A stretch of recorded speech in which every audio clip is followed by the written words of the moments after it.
The book of Hebrews is extraordinarily compressed, and the book itself starts out not as letters do with a dear so-and-so or how do you do, hope everything is well, grace and peace to you. It doesn't start like that at all. It starts out with 7 fast facts regarding the Messiah and his relationship with the Father. It's an extraordinarily important series of ideas.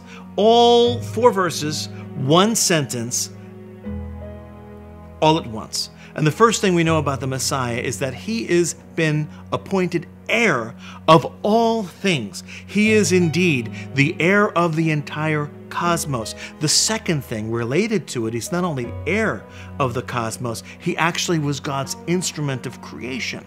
So he created the cosmos. And when I say cosmos, I'm not just talking about matter. I'm talking about time itself. So Jesus, the Messiah, the eternal Messiah, has been used by God as his instrument of creation, not only of matter, but of time and space as well.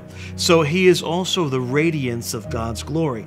Not like the moon reflects imperfectly the light of the sun, and you say, well, the moon is reflecting the light of the sun, and that's helpful. Thank God at night we have some light. No, he's the exact radiance. It's like one sun is now mirrored by another sun who is the Son. The fourth fast fact is that Jesus is the express image of God himself. And that's not, now for young people, you might not understand what it is to make a digital or an analog copy. You only know digital copies now. But in the old days, we would make analog copies of music, and there was always loss. There was always hiss that was added. There was always a loss of musical fidelity. But today, everything where we're talking about video, where we're talking about documents, where we're talking about music, it's all digital, and so it's lossless. In other words, a digital copy of something is completely the same. There is no difference between the two copies, between the copy and the original.